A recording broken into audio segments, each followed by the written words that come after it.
Hello and welcome to our intro to hand lettering class. I'm so excited you're here. This really is going to be such a fun class. I can't wait to get started. Robert said my bun is a little bit high for the frame, so we're just going to go with it and be thankful that most of the time you're just looking at my hands and the worksheets in your kit. Let's get started by looking at what is in your kit. So get your kit out if you don't have it already, and I will kind of give you a little intro on what is in here. So you have these sweet little workshops I made for you guys with lots of love and all the important tips and content we'll be walking through. You have a Ticonderoga pencil. These really are the best pencils in America for sure, maybe the whole world. Definitely, if you're going to be working in pencil, having a good one is important. You also have a magic rub eraser. You have a little metal pencil sharpener, and you have two different micron pens. You have an 0.8 thickness. That really is a thickness, and you'll see that the 0.8 nib is a little bit more rounded when you're using it, and then the 0.3 is a notably thinner felt tip pen than the 0.8. These are the two that we're going to be working with in the class. These are my favorite pens. There's a lot of great pens on the market, but these are the ones I just like them. So that's what you got in your kit. And then I'm going to do a little demo of these brush markers later. So if you took our doodling class, you have these, which is awesome. And they have a brush tip, which we're not going to do a ton of brush lettering in this class, but I will give you a tiny little taste of it. But if you get into hand lettering, you're going to be so glad that you have these markers. And if you missed our doodling class, you can pick that up in our shop. Now, it's a very similar kit, but you get these awesome little brush tips, pens, and another Pigma Micron. And it's just a really fun class as well. So if you missed that one, check it out. It's in our shop on the website. I'm just so glad we're doing classes now. This is really fun. Okay, so I want to show you a couple different lettering book recommendations that I have. There's so many good ones out there. And I'm just going to tell you, like, I am not the queen of lettering. I may be like a lady in waiting. I'm so excited to tell you and teach you just an introduction to what you are going to learn today is going to be really useful. But if you get into hand lettering, there's so much great content out there. There's so many great letterers on Instagram who I learned from just by watching videos. So let's take this class as a launching point. We're going to learn a lot of awesome stuff, but there's some great books. So here's a great book, The Hand Lettering Ledger by Mary Kate McDivitt. This is an awesome book. It is mostly a ledger, so it has a lot of blank pages, but it kind of breaks down. It gives you lots of different examples to kind of be inspired by and see lots of different lettering styles and how to kind of enhance the letters that you make. And she kind of walks through step by step. It's a great resource. So there's that one, The Hand Lettering Ledger. This is Creative Lettering Techniques and Tips from Top Artists. This is my first lettering book I bought probably like, I don't know, 10 years ago when lettering books were harder to come by. But there's a lot of different fun fonts in here. So if you get into creating a font or just trying to create lettering that is similar to work in your lettering pieces, this is a great book as well. Less tips, more inspiration, I would say. And then this is a hand lettering ledger, really, by Chock full of Love. If you are into, if you want to get into brush lettering or even just like a faux calligraphy, this book is really great. I've worked through lots of it myself. And she kind of breaks down her kind of signature font style and gives you tips on how to do that. So those are three great resources that after you take this class, if you love it and you want more, these are awesome that I recommend. And if you didn't get the titles written down, you can DM me on Instagram and I will send you snaps of them so you can have them. Okay, those are my recommendations. And now let's get started. So I'm going to be working probably in marker quite a bit in my felt tip pen. I might even get this, this is a double tip. It's called a Zig Rider, but this is not really an archival or waterproof pen. This one is, which I let you, but this has a thicker, like a dual tip. So has a thicker tip. So I might be jumping around in that a little bit depending on what I'm lettering. But so we're going to start, you start in pencil and I'll start in the pen and we'll get started. So first page, okay. The most important thing to know is the pressure is off, okay? This is just about having fun. We're here to have fun and learn. I just don't want you to sweat it. I don't want you to sweat the cursive. You're going to learn a lot, but these won't be the best letters you ever make. So that's encouraging as well. But so if your cursive F looks like a cursive B, it's no big deal. We're here to learn and have fun. So take the pressure off and just remind yourself, I'm here to have fun and learn, okay? The other thing I want you to remember is the more you practice, the better you will be. I used to think that people who were into hand lettering were just like naturally like so good at lettering and it just came to them. And the truth is, that's not the case. I would say almost never that's the case. So you're going to learn some skills here, but if you get frustrated because your letters don't look perfect or you just want to get better, that just means you need to practice more. So keep that in mind. The more you practice, the better you'll be. And next, start in pencil. Then come back in pen and erase your pencil. Now, when we're doing lettering, it's a little bit harder to have that flowy, smooth line when you come back in felt tip pen, but it is possible. And for the sake of learning, if you want to work in pen, you can. But if you are working on when you finalize your hand lettering piece that you do, you're going to want to start in pencil and come back in pen and really kind of lay it out so that it's not a jumbly mess. I think when I started hand lettering, I would sometimes just start from scratch with pen and want to make this beautiful piece, but I didn't think about layout and I didn't think about balance or like what font I was using and if I was doing it in cursive or in print, and it was just, there were so many times it was such a disaster. So starting in pencil is really important, okay? And then design makes a difference. I have an example here on page 1 that you can see, and I said that little saying, it's not what you say, it's how you say it. Have you ever said that to a friend or if you're married, a husband or a kid, like, it's not what you say, it's how you say it. I used to say that to my husband sometimes. And that's just the truth because sometimes you can say something one way and it sounds great or it looks great. In this case, it looks great. If you look over at this exhibit A, Love Has Won, it sort of has this sort of like, I don't know, I think like hippie sort of free grassrootsy sort of vibe here, and you can see that, and that's communicated through having those little like doodly flowers on the top left and bottom right, and it's also communicated through the style of lettering that we're using. So this is a cursive, like a thick cursive. So just keep that in mind if you are working to create like a hand lettered piece. If you want it to have a feminine feel, you're gonna maybe choose a flowy letter. And if you want it to have a strong, more stern look, or more bold, or even powerful, if you will, you're gonna use a different style of letter. So Exhibit A is saying in word form the exact same thing as Exhibit B, but what you see in Exhibit B is really kind of totally different. I love that. This kind of like, this implies there's a battle because I have these little arrows and the words are mostly block letters, and even these little ticks I've made on the letters sort of echo these arrows that I have on the top and bottom. So there's so much you can do with lettering. There's so much you can communicate visually without ever uttering a word, and I think that's what's so fun about hand lettering, and that's what I hope you kind of go away with today. So I wanted to show you these two examples because it's so easy to see like, oh wow, that's so true. They're saying the same thing, but they're communicating it quite differently. So that's just an example for you to have in your pocket and to think about and just sort of encourage you and sort of give you like a baseline of design itself in hand lettering. Okay? All right, let's go to the next page. Printing tips. Okay, and I just want to say, a lot of this class today is going to be, you're going to be learning, you're going to be listening, you're going to be watching a lot, but you are also going to have a chance to get your hands and your pen to the paper. But if you find, if you watch this and you want to sit and watch the whole first portion of it, you come back and practice the next time. So don't be discouraged if you're like, I'm just sitting here listening. There's a lot to learn by listening.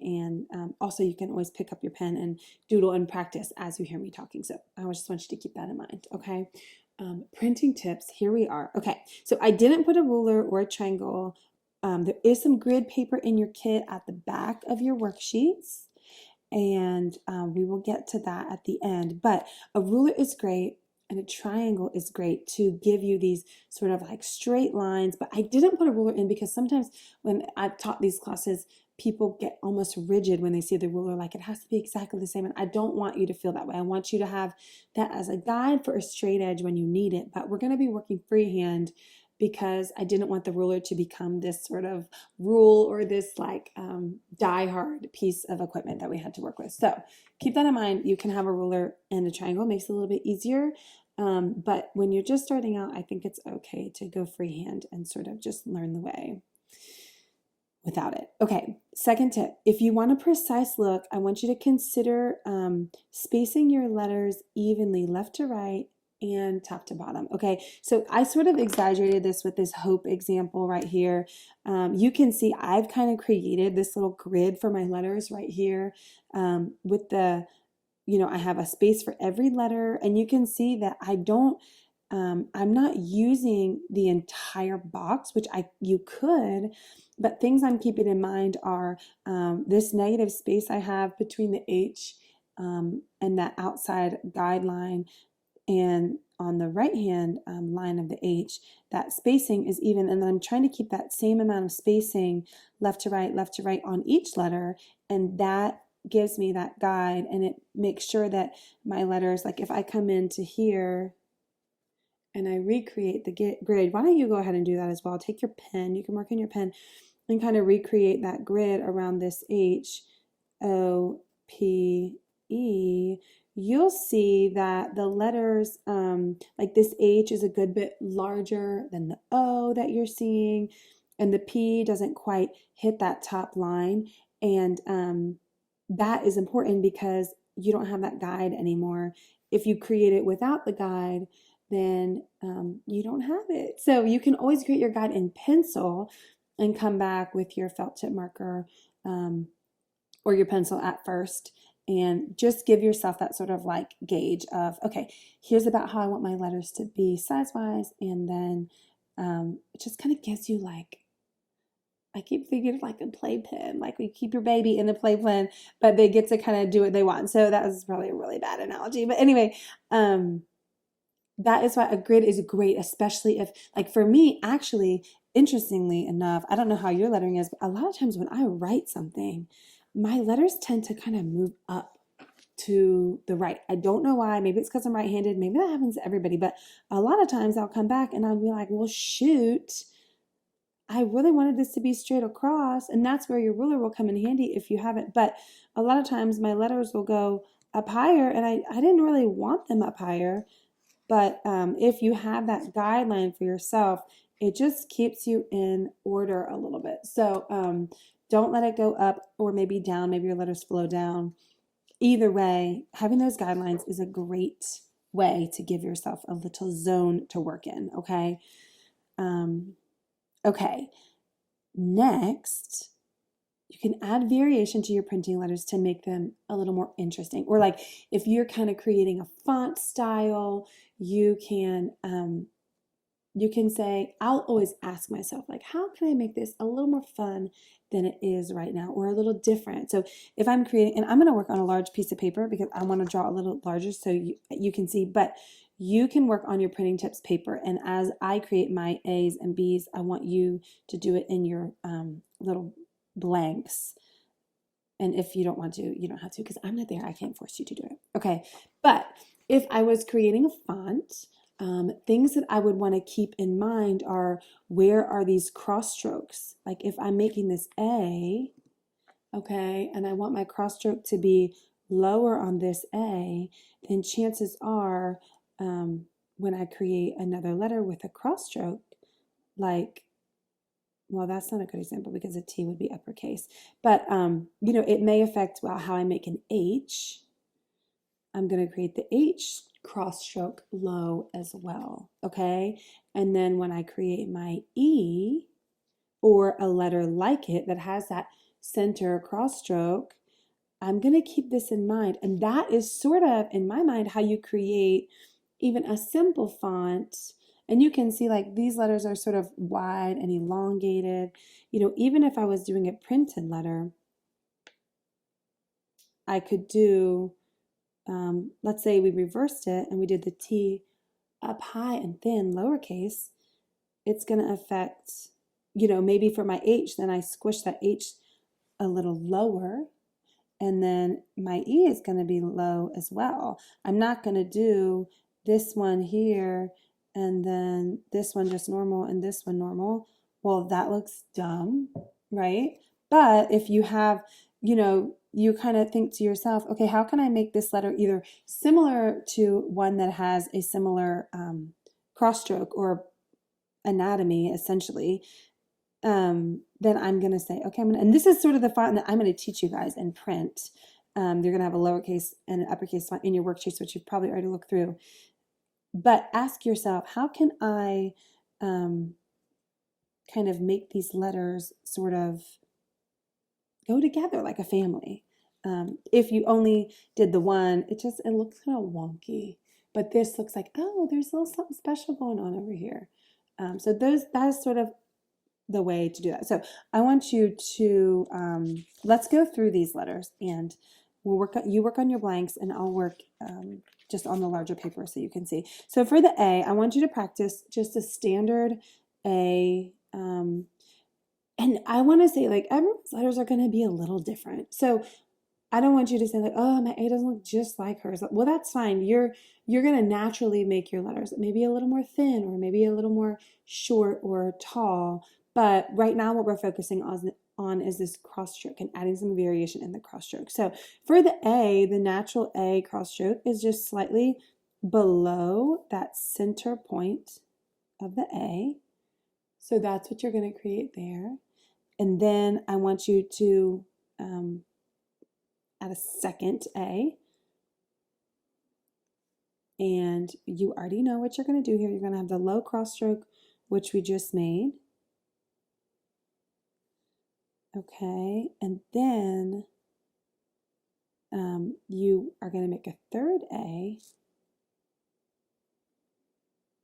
that triangle, and I want you to add your cross stroke up high, which is kind of a cute, different sort of, it almost looks like a mountain. You know, if I was writing my name, then I might keep my P up there with where that cross stroke is and use that as a guide. And because these letters are thin, when I get down to my L, I'm not going to create a big long L stroke. I'm going to create something around the same thickness or thinness of the letter. Now what you can see here is I didn't use a guide and my letters are not really sitting pretty on that line, and my L and my I get a little out of hand and they go a little above. So those are things that, like, creating that guide for yourself gives you that space to know, like, okay, this is how I want it to look. Now, if you look at my guide, you can see that it's not it's not exactly even, which is where that ruler comes in handy if you're going to use a ruler. And if you have a ruler, you can get one out. I really just didn't want it to be something that was kind of ruling the show. That was kind of like a pun. But I'll just say, you know, you can use this as your guide. Let's try to recreate this same. You could write your own name. You don't have to write my name. That's funny. Just try to recreate. And so what you're seeing, what I'm focusing on is, okay, this left to right thickness within my grid. So I'm a little bit off over here. It's a little bit too farther, too far. And so if I was working in pencil, which you probably are, I could come back and adjust that so that it's correct. But no, it just looks a little bit weird. But I'm using that top and bottom grid for my R and my I. The I is going to sit right in the center there. And the L is going to have that same sort of thickness. Now, the cool thing about that is then once you write that letter, you could erase your grid lines and you have a beautifully written word, and no one is the wiser that you were using a grid for it. But a grid is great, which is why when we were all in school, we had the ledger paper, which you guys do have in your kit in the back. You have some blank paper like that. So you could be working on there actually if you wanted to. Okay, so that is the sort of like cross stroke, you know, creating it low or high and extended. And now we're going to do a letter B. I just want you to see that changing these things within your letters can really kind of make a big difference. It can really, you know, change up. It can just make it look different or unified or kind of in the same family if you're creating a font. Okay, so I want you to try and make a basic B. When you're doing your basic B, that top B is obviously going to be a little bit smaller. That top bowl, it's called. And then this is not going to be right in the center. This line is going to be just above that center line. And it's going to come out a little bit more, which you guys all know this. This is like handwriting 101. But those are the things we're going to change and kind of vary in our letters, which is why I wanted to kind of highlight them, if you will. So make your basic B.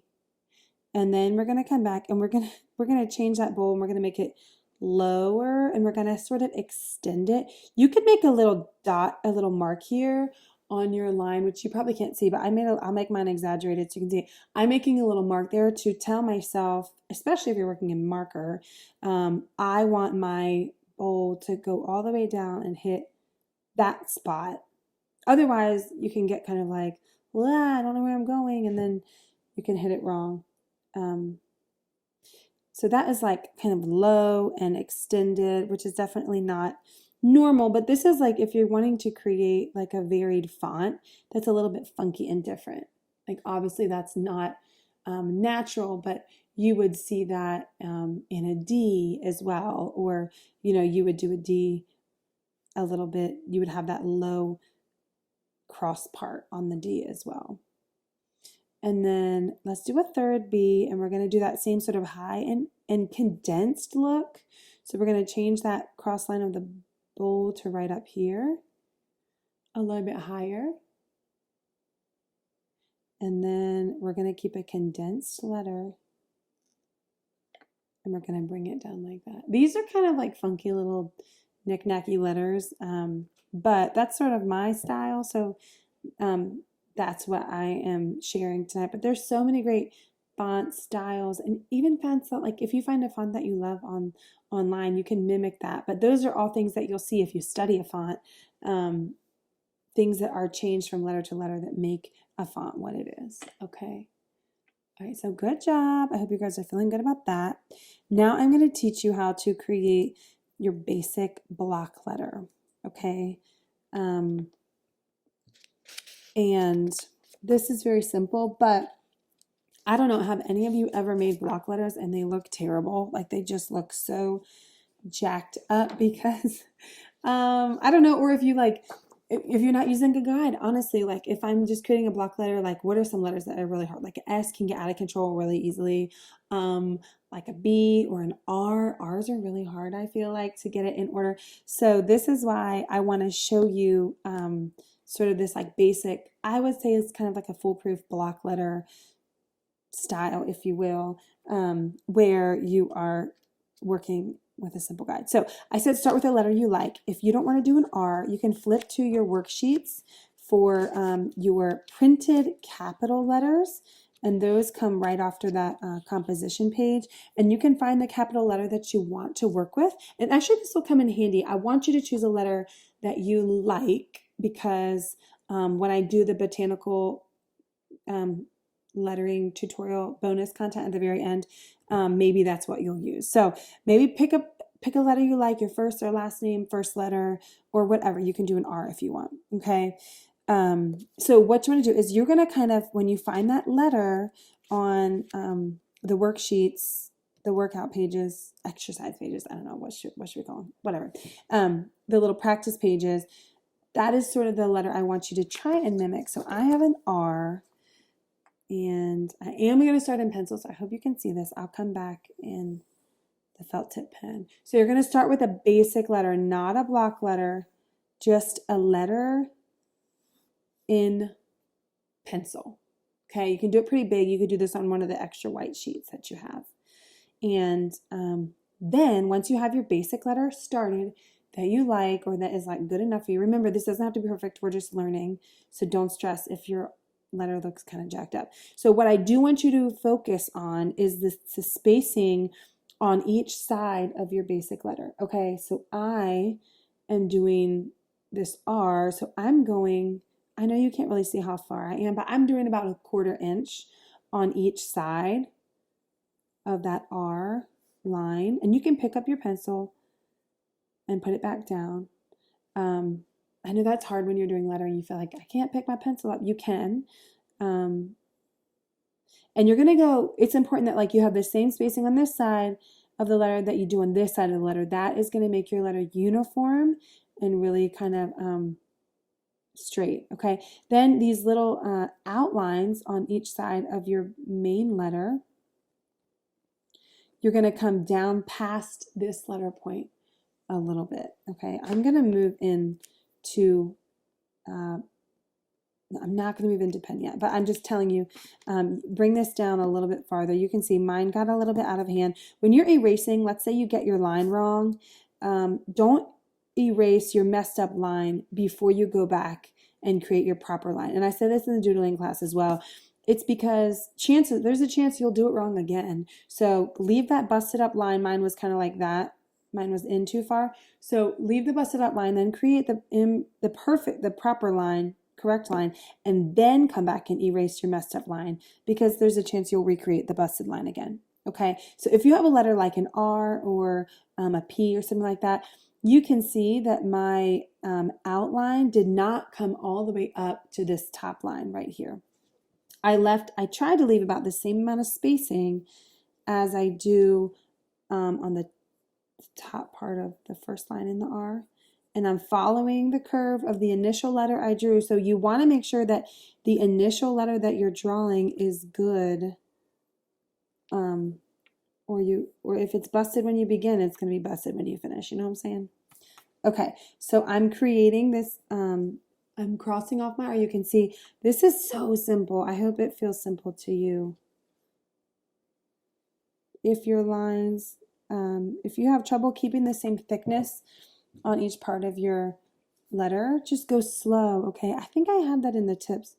Slow. Oh, I think that was in the cursive tips we haven't got to yet, but slow strokes. And that is my R. Okay, I'm going to come back in felt tip pen and my 08 lead quickly. Now, if I was doing this for like a lettering piece, I would go a much slower, because I would want to take my time and I would want to make sure that my lines were perfect. I mean, I am not a perfectionist actually, but I would want to make sure that it looked clean and crisp and that these lines were meeting at the right points. And I'm really just coming back and tracing over my pencil lines. Good. Oh yeah, I can see that. And so now I'm coming back with my eraser. This really is my favorite eraser, the Magic Rub. I think they're really for colored pencil work, but they're so great. Prismacolor has the best colored pencils if you get into colored pencil work. All right, so I'm erasing my, look at that R. Oh my gosh. Okay, I'm erasing my initial letter. And I have a lot of written tips on this crafting your basic block letter on your worksheet. So if you feel like I'm going too fast or you forget something, go back to that. I want to show you a little adding a serif if you want. This is a way to kind of add variation to your letters. If you create your basic sans serif block letter first, that takes the pressure off. You've already created it. It looks good. Then you can come back and sort of create this serif on the end of your letter. And I'm going to do that. And it's going to look a little weird because I've already created mine in marker. But so you're just extending over a little bit and then coming down at a right angle. And in the case of the R in a lot of letters, you're curving, you're creating a curved line to meet the edge of the letter itself. And I'm going to fill this in so you can kind of see how that goes. And if I were to kind of fill in the whole letter, then you wouldn't even see. So if you're doing the serif on the edge of your letter, do not come back in your pen yet. Okay, so when you do the bottom of the R, the curve mirrors as well. So the curve comes down and then a straight line, right angle, and then it should meet right there on the edge of your R. And then I'm going to create another serif on this side with that same down curve, right angle, downstroke.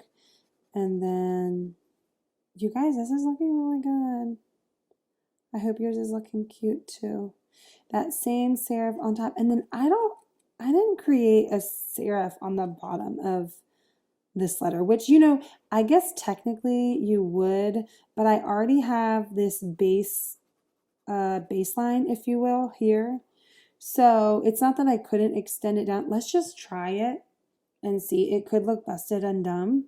So just know that I said it probably would look busted and dumb. Let's just try it. But that's a cool thing when you're creating your letters, like you get to make that call. Like you get to decide, well, I don't want a serif on the bottom of that R because that's going to make it look dumb. And if I'm honest, I don't really like it. So I should have stuck with my gut. But now you know, let's just chance it. Let's just see how this could look and then forgive yourself when you mess it up. Okay, but that's a simple way to add a serif to your basic block letter. Okay, I hope that was fun. If you didn't know, there were no serifs, so I apologize if that was the case. But Brittany, you are going to have serif central on your B, okay? I hope this feels like, I know this probably feels like a lot of information, but I just wanted to give you kind of a taste of all these different elements of lettering. And I want you to feel like there's a lot of information, but you have a great place to start. So, okay, let's move on to script tips. And then we'll move to creating a layout. And then I'm going to show you sort of an example of some I've done. And I'll sort of walk you through, and we might speed it up a little bit, creating a layout for a specific phrase. So be thinking about if there's a phrase that you love, or you just want to do your name or something. You might need a phrase later in the day, okay, later in this workshop. All right, so script tips. Those are your printing tips. Message me in the chat if you have questions about any printing tips that I missed. I would be so happy to answer those if you're taking this class live. If you're watching a playback, just message me on Instagram. I'm so happy to answer any questions. Okay, here's our script tips. Shake your hand out if you need it, okay? Tip number 1, take your time. This is where I said slow and steady strokes make it prettier. That's very true. Okay, when I started doing like a pretty cursive lettering, I thought that I had to make quick strokes in order to get what I wanted, and that is not true. You don't have to do that. Slow and steady wins the race, and it also gives you time to kind of work through your lettering as well. So slow strokes, make it prettier.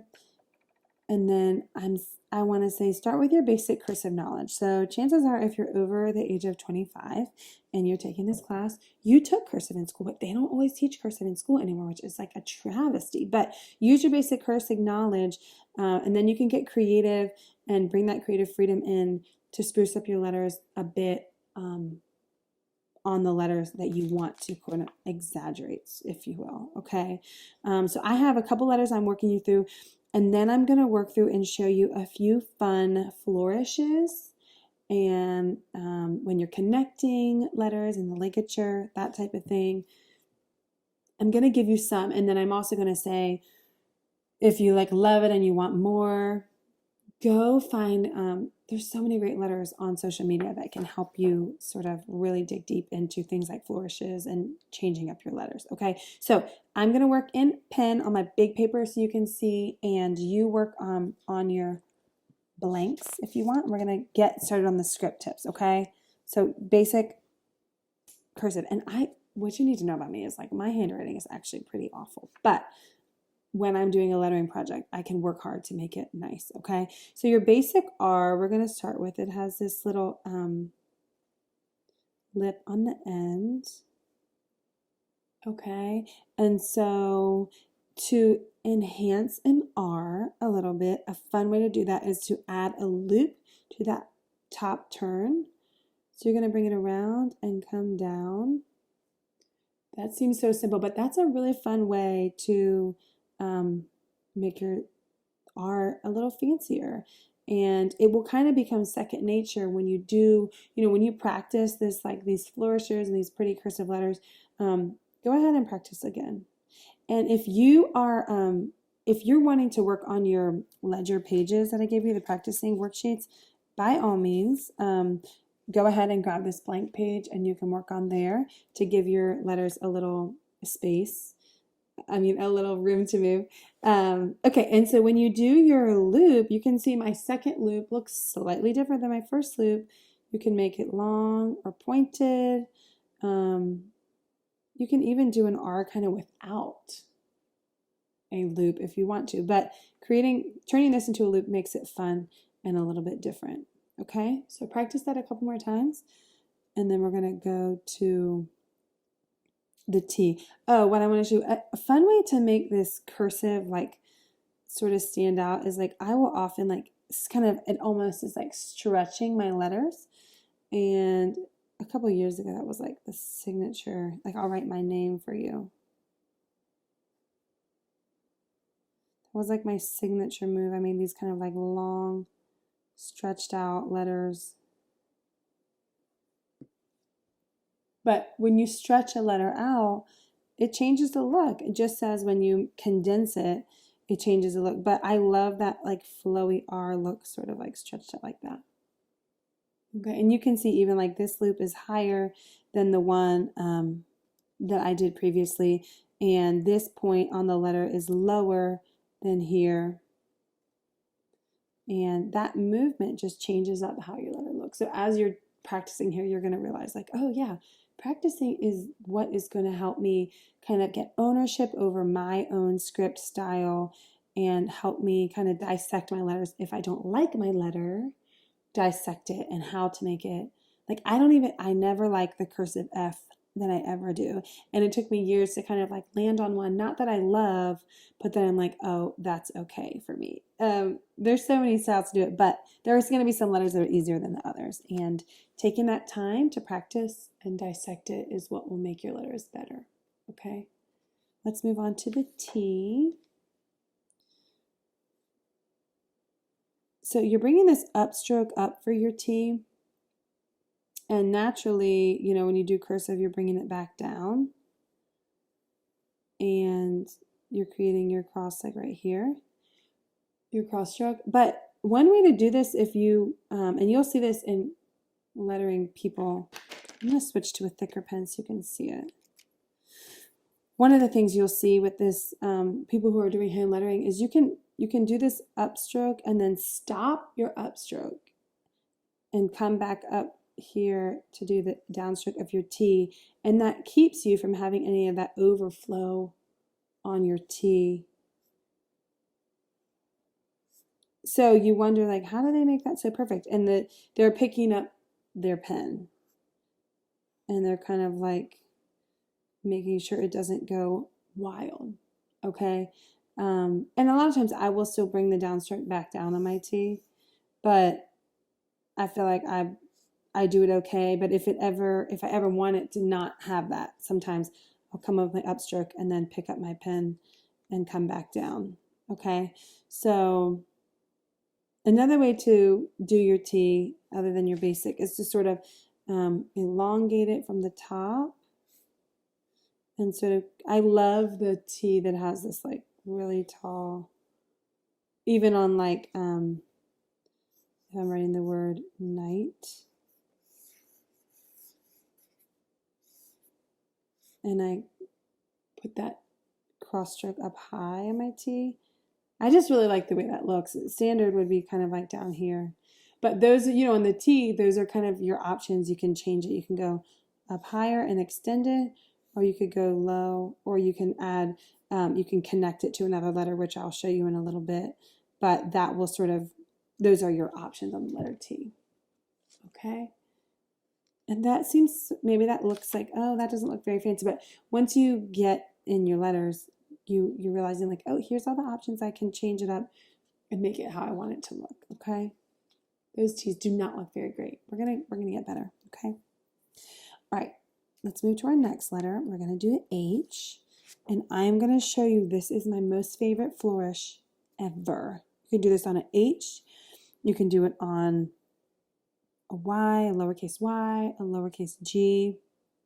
When I took a class with Jasmine Mullins of Sight to Behold, she taught me this and it blew my mind. It was like worth every part of the class. Okay, so let's try this. Okay, so you're going to start with your basic. Really, this is a downstroke.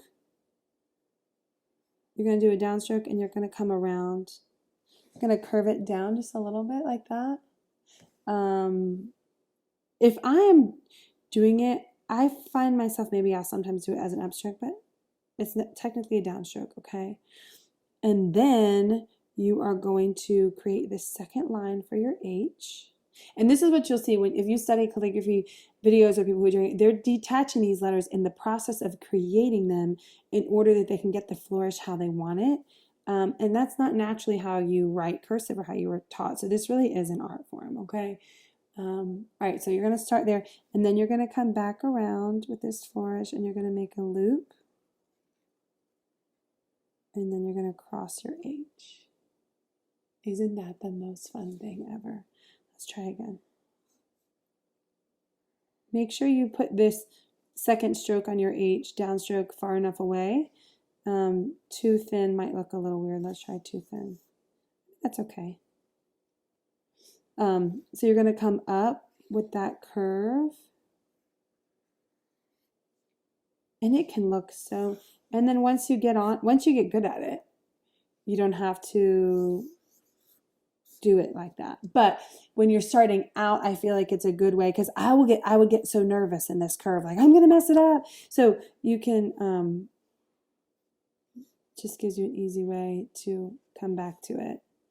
There's so many ways you can vary that. I mean, you can see like this one looks different, this one looks different, this one looks different.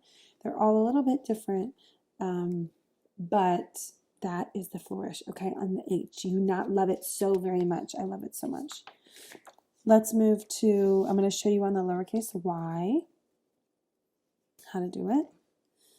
And this is one that I don't disconnect it, okay? I don't like do one stroke and stop.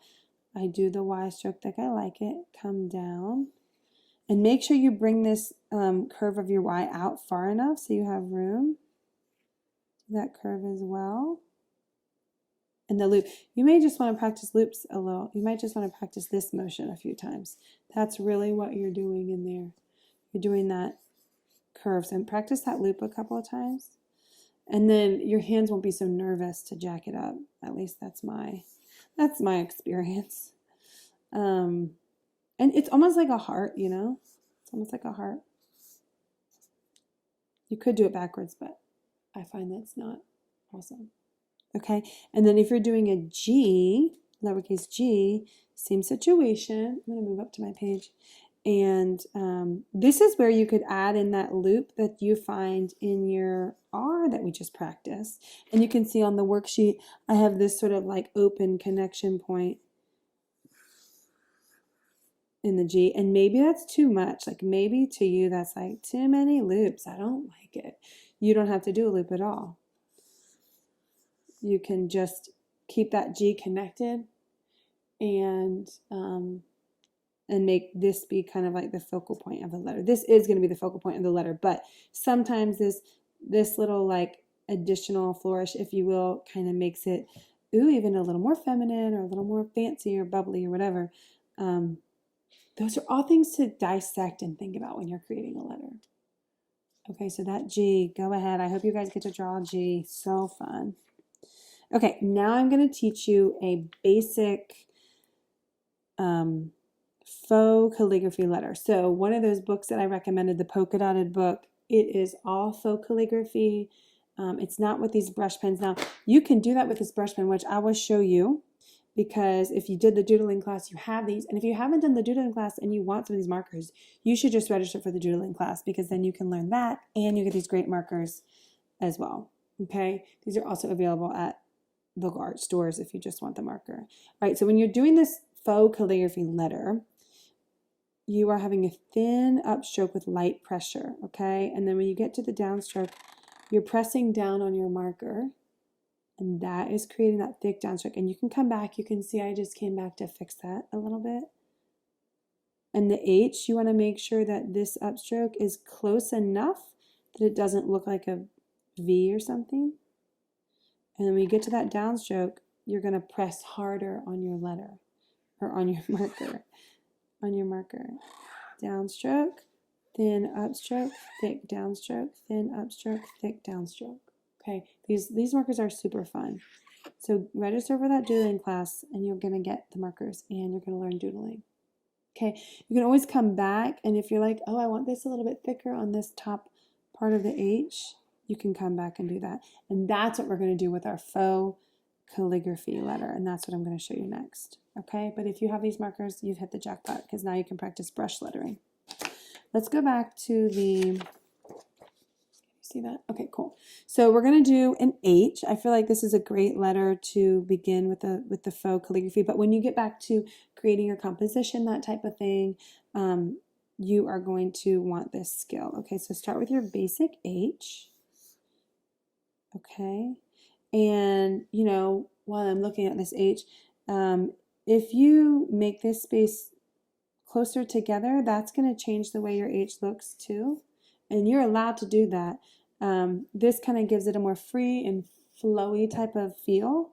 But by all means, whatever, this is a more condensed version of the H. Okay, so on a faux letter, faux calligraphy letter, you're thickening the downstroke. Okay, so the upstroke is going to be that same thin line that you just created, but the downstroke is what we're going to thicken. So it's going to start at this point and be thin at it for a minute, and then you're going to follow that line you already have created.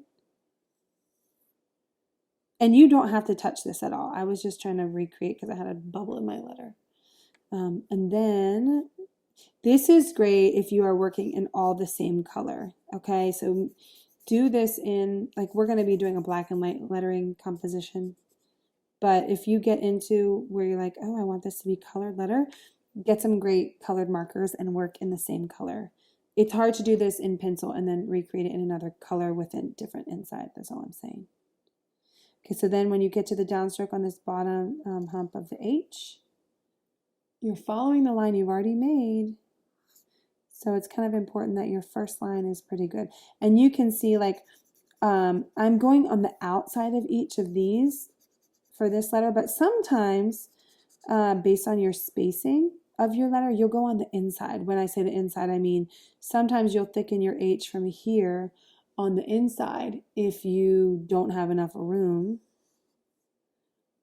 to thicken it on the outside, or it'll just depend on how you're, you know, how far spaced your letters are. Sometimes you'll get into it and you're like, oh crap, I don't have enough room on the outside. I'm going to do that from the inside. And it will, you know, change your letter. And sometimes it's like, oh, I shouldn't have done that way. I'll do it another way. But it's all about practice and getting. So you can see, like, even this looks a little different from this. And that is all achieved through, like, how I make my flourish. You know, this is a little wild, but it still creates a fun faux calligraphy letter. Okay, and the more you do this, the more comfortable you're going to get. So if you're like, how did she do that curvy and pretty like that? It's practice. I think that's the answer to everything in life, okay?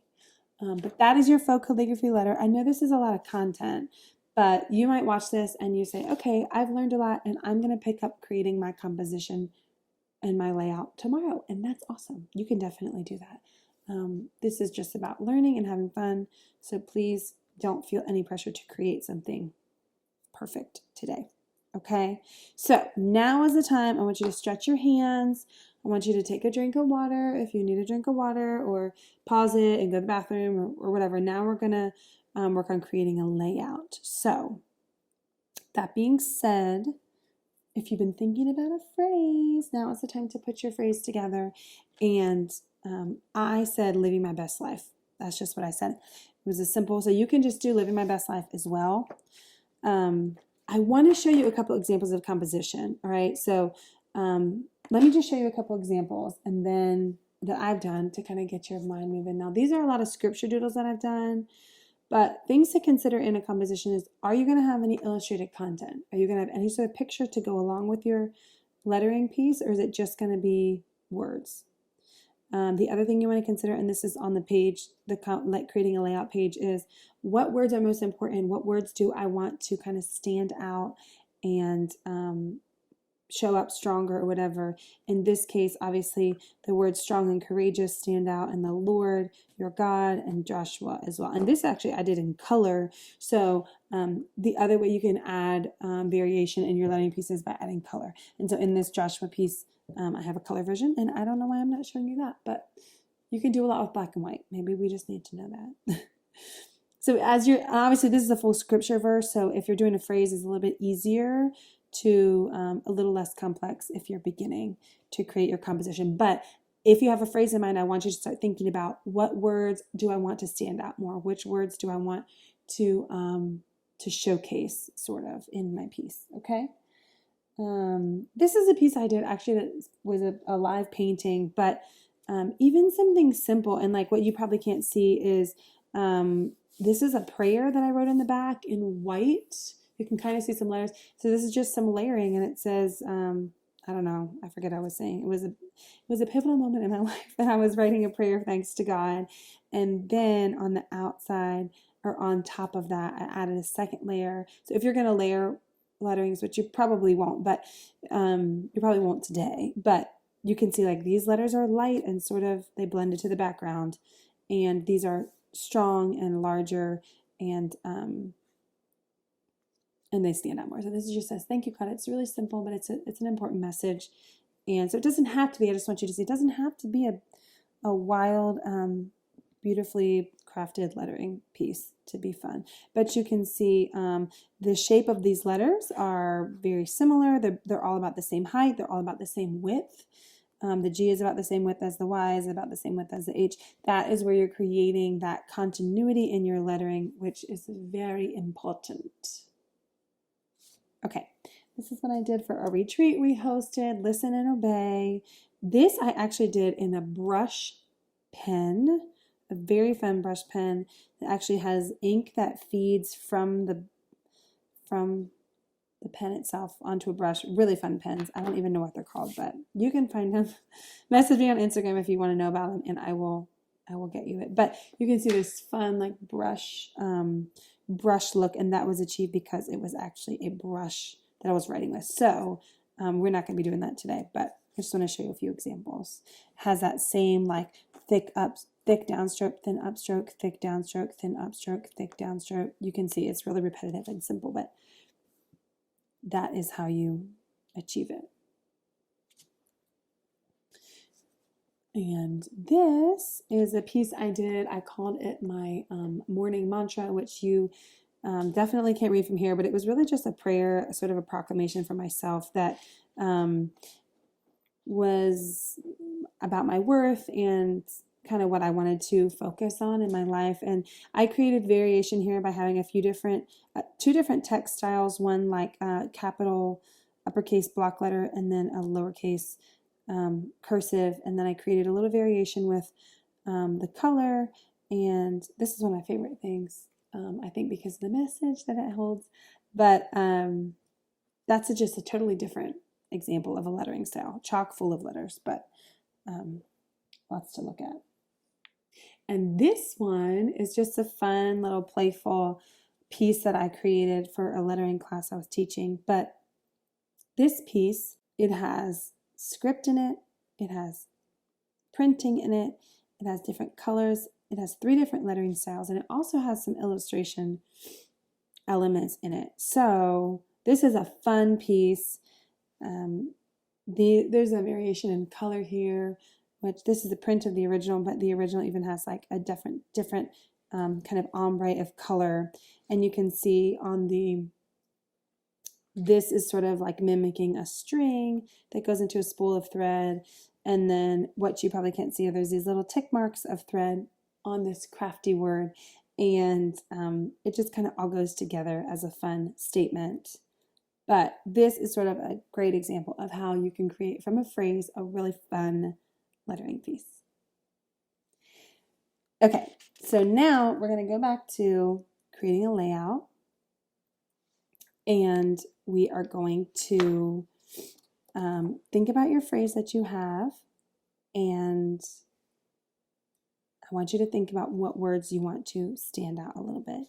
And then while you're doing that as well, I want you to look at these different composition layout examples. This does not have to be how you do it. You can kind of create your own, but it's sort of an easy way to sort of visualize what you want your final piece to look like, okay? And I'm going to do living my best life. And I've decided I really want to emphasize the word living. And if you are getting hung up on a phrase, just do living too. You can honestly just kind of recreate exactly what I'm creating. And I want life to stick out. And I'm going to alternate cursive and printing. And I'm actually going to do printing on living or cursive on living. And I'm also going to do a cursive on best. And I've kind of made a note like, these are going to be my smaller words. And you can see on the bottom of the page where I have living my best life, what I decided. And I went with this one. And if you were going with this one, but you have like another word in here, just kind of create another box above it to suit whatever it is that you are doing. Okay, whatever your phrase needs to be.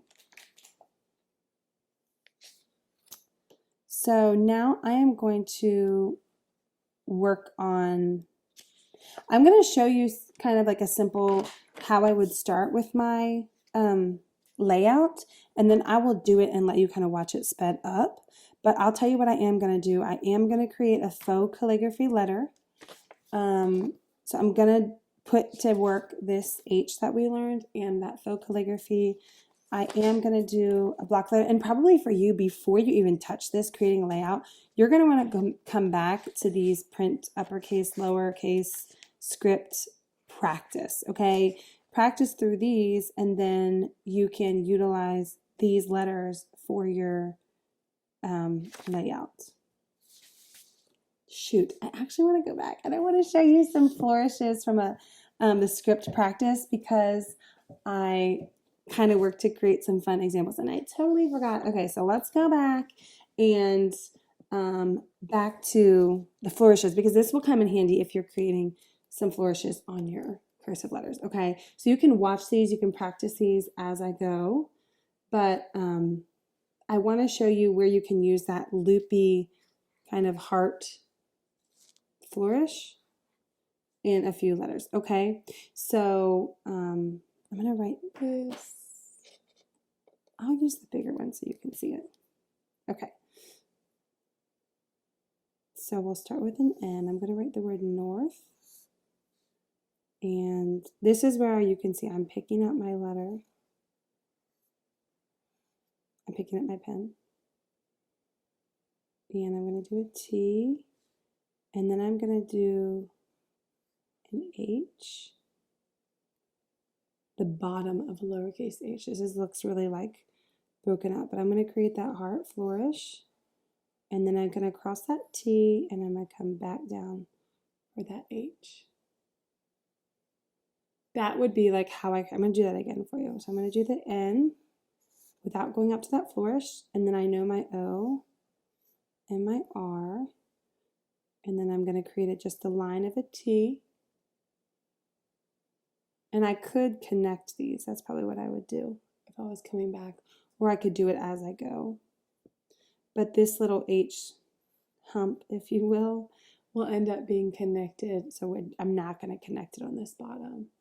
But then I'm going to come back to this N and add that flourish that I learned, the heart. I'm going to cross that T, and then I'm going to come back down to my H. Isn't that fun? This takes a lot of practice. I'm really not even that great at this, but I thought that was a fun style. Okay, south. I'm going to do all the directions. So I had never really done this flourish on an S before, but then I just thought, oh, that works. All right, so you can see where I've picked up my pen there to get the O how I want it. And these letters are not always going to connect. Okay, so I'm picking up my pen at my U to go to my T, but you could connect it if you wanted to. You could come back and connect it. It's not always going to be seamless in the creation period, if you will.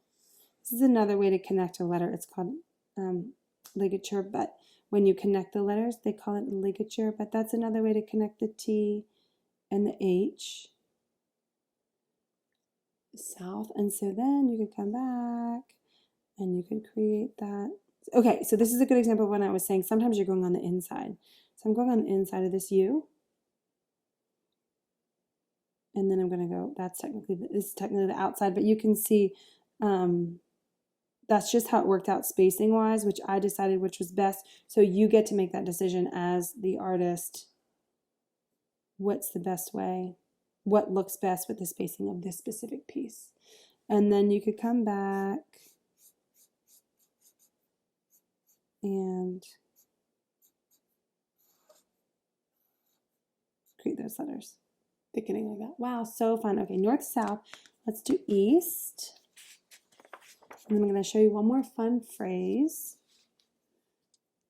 Okay, we're going to practice that loop on the E like we did for the R. And this is when you practice your cursive letters that I gave you in your worksheets, you'll get. So I really think you should practice those first before you create your composition. So the A, I picked up my my pen. Now I could bring the A over top, but I'm gonna do, I picked up my S again. And this is one of those scenarios where I've put that crossbar really high on the T just to kind of create some variation. And if I was doing it in pencil first, I might practice to make it even prettier. You could also have a loop here on your S if you wanted a loop there. You can also do it like this. That's a fun S. Let's practice that east again. Find your scrap paper and practice it. And you can see like changing the thickness and the bigness of this loop, if you will, changes the way your letters look.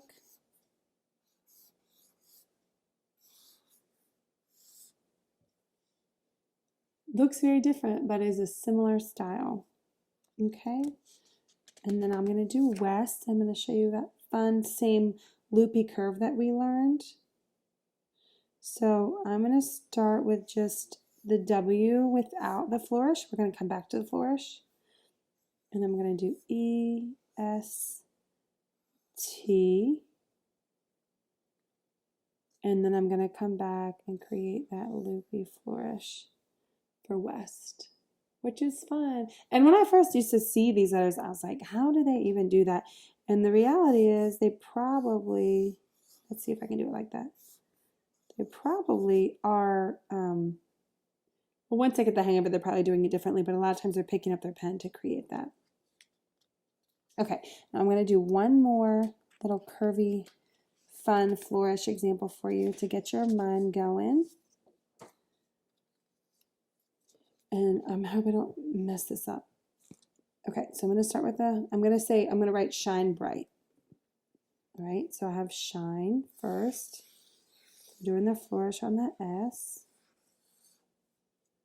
My H got a little jacked up, but you know, when you practice and get with it, you'll realize like, oh, there's certain curves that are tricky. That back stroke is always harder than that front stroke if you're right-handed. If you're left-handed and you're taking this class, listen, that's hard. For me anyway. Okay, I'm going to do a little star here. And then I'm going to start the word bright. And this is a B.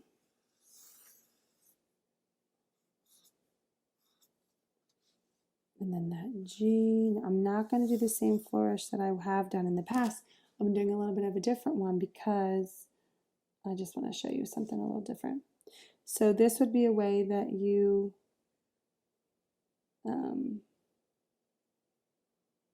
I hope I don't mess this H up. This, and then I'm going to come back and I'm going to do this little loop to do. Oh, I did it different before. Okay, let me try again. Right. See, nobody's perfect, you guys. Nobody's perfect. Okay, so I'm going to start with that H again, and we're going to come back around here, and I did a little more of a loop there. So kind of fun. You can see there's like so many different ways you can do that. And if this looked a little too confusing, anchoring your words with that thicker downstroke is always gonna, you know, there is a point where there are too many flourishes and it's just out of control. So you get to make that decision. But sometimes you're like, that is looking too wild. And then you would delete or edit out one of your flourishes that you have. Okay, so fun. I hope that you learned a little flourish fun. That's important, I felt like. Okay. Back to creating a layout. I landed here with living my best life without this top one. And you might edit out. You might say like, oh, well, I only have one center word in there. So it's going to be curve, rectangle, curve, mirroring it. All right, so now I'm going to get into creating my layout of my words. We're going to speed it up. And then I will come back and I will do the bonus botanical letter content. So meet me back here for that.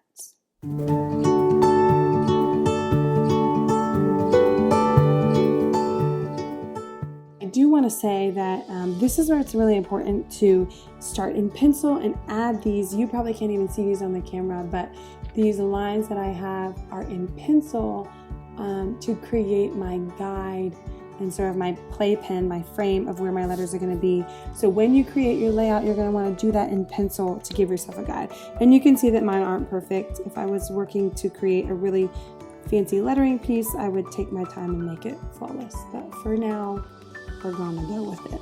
Okay, so at this point, you have your notes as to what letters you are making in print, what letters you're making in cursive, which are capital, which are lowercase, and you can go through it. So we're going to start with that. Okay, so now I'm going to start and I'll speed it up for you to watch.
Okay, so this is where I landed on my little simple lettering piece. You can see that I haven't erased my pencil lines yet, but I would erase them and I'll always give it a fresh, more like crisp look But I kind of want to talk a little bit about what I chose. And as I got going, I kind of changed. I said, oh, I thought, oh, I want to add a little shadow. And then I remembered I didn't teach you guys how to do any little shadows. So, but I had already laid out, I was going to do script, print, script, print. That's a good combination to change it up. And another variation I could have added was I could have blocked my life in black, which maybe I'll do just for you guys to see.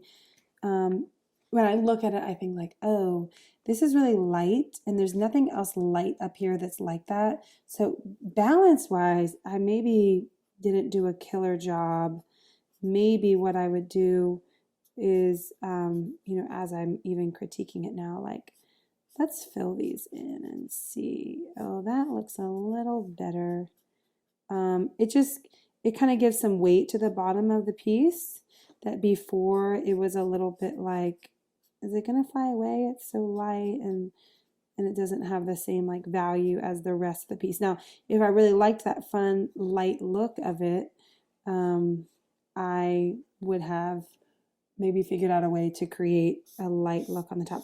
Now, one thing I realized when I was drawing it, and for the sake of time, I added this exclamation point, but what you'll see a lot of times when you're creating your piece is like if you're miscounting your letters, now like if I gave you a ruler, you would have been crazy thinking about like exact spacing, if you will. And if you're a type 1 taking this class, this might be really hard for you, but I wrote the word life and it was slightly to the left and I was like, oh shoot, I don't have, it's off center. So that's when I would recreate my words again, centering them a little bit more. And that's why you create this composition blocking, this layout blocking, because that's already giving you a guide, because I already had the guide, but I didn't start, I maybe needed this to be a little bit smaller to begin with. But all to say, I added the exclamation point and I worked with it, but I did this curve of this living, and then the my is just a simple print. It's a little bit thicker. These are the same type of letters that you're learning in the printed font that I gave you. So I know you haven't learned that yet, but those are just, when you work through these sheets, you just do your best to sort of match the same letter that I created. And you probably won't get to these tonight, or even, take some time, take a break. When you come back to be creative and have a fresh start, you can come back to that, okay? So that's just a little bit of a thickened letter. And then you can see I did that faux calligraphy letter here and here. And then I decided I wanted to add some little fun, exclamation, emphasis marks here, because I'm living my best life. And I just thought best needs it needed something else there, okay?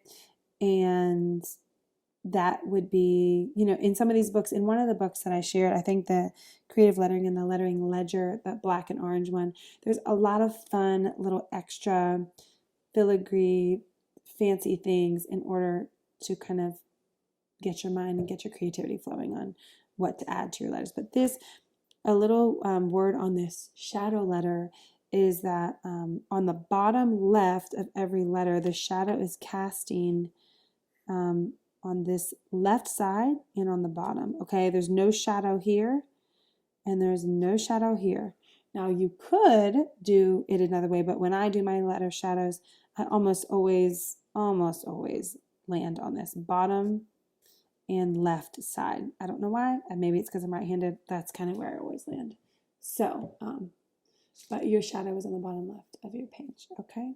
And that is sort of just like a tutorial on, I know there was a lot of content, but I wanted you to be able to see and learn a little bit of tips on lettering in general, and then I wanted you to be able to see a finished product on what you can achieve with a little more practice and some study on how to create your letters.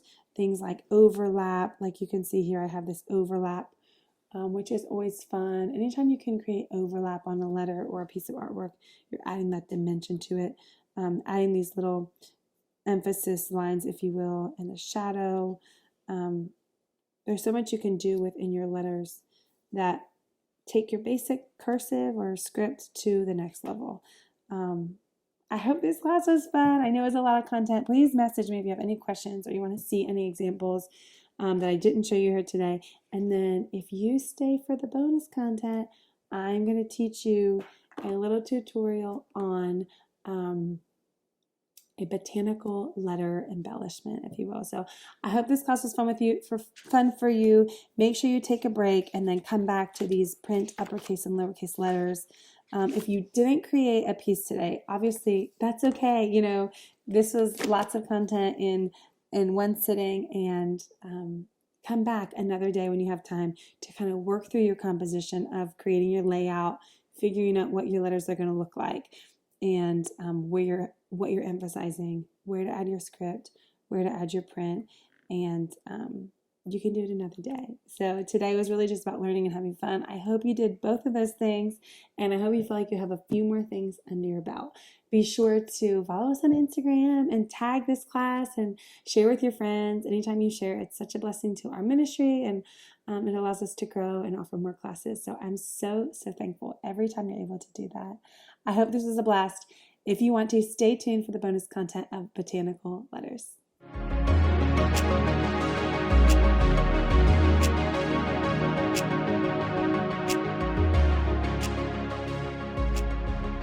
Okay, welcome to the bonus content of adding some botanical lettering embellishments, if you will, to a basic letter. This is kind of like a workshop I taught in the past. It was really fun. There's so much you can do with botanical. Watercolor was the class I was teaching, so maybe I'll teach a botanical watercolor class someday soon. But I love adding script, or I love adding like greenery and floral to a piece. If you can see, this says "wait for it." This is probably the most detailed lettering piece I've ever done that has botanicals in it. But there's lots of overlap. There's lots of fun color. This is the story of in Genesis when Noah built the ark, and God was teaching me about patience, and he led me to the scripture where it talks about Noah was, I don't know, he was so old once the flood finally came. I don't want to quote it wrong, but it's Genesis 7:6. 600 years before the flood waters filled the earth, or something crazy. And I felt like God was saying, April, you can wait for it a little bit. So wait for it. This is like an intense botanical lettering piece, but that is sort of an example. Here's another one I did for our church baptisms, but there's so many ways to add this sort of greenery and incorporate it into your picture to just make it a little more fun and different. But what I'm going to show you today is this sort of simple rendition of having one main letter and then creating your piece on top of it. So I think I'm going to do a different letter than the O, since you've already seen the O, but we have a little girl named Olive, and so these are little olive branches on the O. Things I want you to take note of as you're looking at this are, so color composition. If you're doing this in color, you want to think about, obviously this is going to be green, or you could do like a eucalyptus, which would be sort of blue. So think about what color you would create your letter in. And in that case, it would, you want something that's sort of going to complement your greeneries. And then I want you to think about balance and how, maybe I'm not going to have greenery in just one section of the O. I could just put it up here, but when you balance it on the bottom left, you are, you're grounding your design a little bit more. You're making it a little more, a bit of a stronger design, I would say. So when you start your letter, those are the things I want you to think about, okay? I am going to start, I'm going to try and do the letter B. Now, this is going to take a little practice. So, you start with your letter sketch, and you want to make sure that your letter is big enough. And, the letter that I have in the O is very detailed and excellent, but you can use the guide I gave with creating your own block letter. But I'm not going to do it that way, so don't do as I do. Do as I say, not as I do, or something. That's how it was. Okay, I'm going to create a little serif here on the bottom. This is not going to be perfect, but if I was doing it for a client or was really taking my time, I would create this a really beautiful, perfect letter. Okay, let's outline this. Actually, I'm going to wait on that because we're going to start. So I hope you can sort of see that bee. So there's a few ways to do this with this bee. Like what I'm kind of thinking, what just popped into my mind is doing it across the spine of this letter. I want to make sure your letter is not angled or out of order. That's where you take the time to create yourself that grid and really make sure your letter is straight, get your ruler out, that type of thing. But for the sake of time, this is how we're going to do it. So I just had the idea of kind of creating this greenery on the spine of the bee, and I might not add anything on this side, but because this is such a strong part of the letter and it goes from top to bottom, I think it's going to work. So I'm going to actually am going to work in pen so you can see me, but I'm going to sort of create I'm starting out with my leaves. I'm not going to do a ton of teaching here, but I just want to show the example. And then when we do a botanical letter class, that's where we'll break down the details. But just sit back and watch. I'm going to use like a eucalyptus style leaf, which if you took my doodling class, I did a little bit of a tutorial on eucalyptus leaves. I think we should do a botanical watercolor class. But I'm doing, so this is like a silver dollar eucalyptus. And I'm sort of wrapping this around the letter. This eucalyptus, these leaves sort of, they have these little tick stems on them. And one thing I am considering is I want this to sort of come out on the bottom as well. So I'm overlapping that, overlapping a letter here, but the B is going to be on top here and it's going to be underneath for the rest of the letter. So that overlap is important to think about. And like for me, what you should do, I'm in pen, but what you should do is you should start in pencil so that you can get this overlapping of your leaves exactly how you want it to be, because you're not always going to want every leaf to overlap what you've drawn before. You're going to want some to lay on top of as well. So then I'm going to come back with this sort of blue eucalyptus. This is a different style of eucalyptus leaves, and you can see, I remember if you took the other class, you're just doing these little humps that kind of follow the grade of the stem. So you're going to start by drawing your stem, and you want that balance, so you don't want them all exactly the same. But if you have a lot of this down here, we're going to do a couple bits of the blue eucalyptus on the top as well. And the other type of eucalyptus you could do is like a silver dollar eucalyptus, which is fun as well. And it has those little beads on it. I'm not going to do it. And then when you, I'm not going to do it for time, and just to give you not too many examples, but I'm going to, now if I was in pencil here, I would come back and I would want my blue eucalyptus to overlay this silver dollar eucalyptus. So that's what that is where you're winning if you're in pencil. Like I said, I'm in marker so that y'all can see better. But that overlap is it's important, man. It just takes your design to the next level for sure. Okay, we're going to sort of land there. Then I'm going to come back. So if you're doing this in pencil, you're not going to do you're going to create everything in pencil first. Okay, and then you're going to come back in your pen and you're only going to hit your letter on the parts where the eucalyptus is not overlapping it, okay?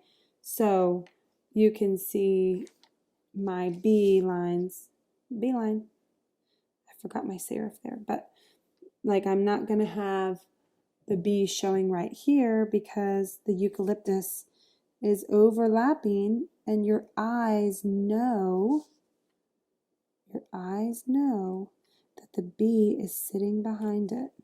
Okay, they know that. This is a sloppy B. Sorry, guys.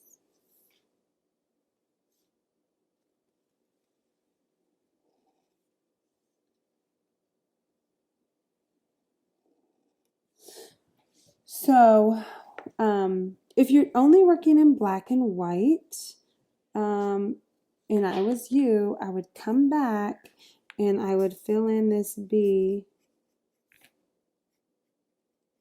in black and white, and it's going to make your eucalyptus leaves pop.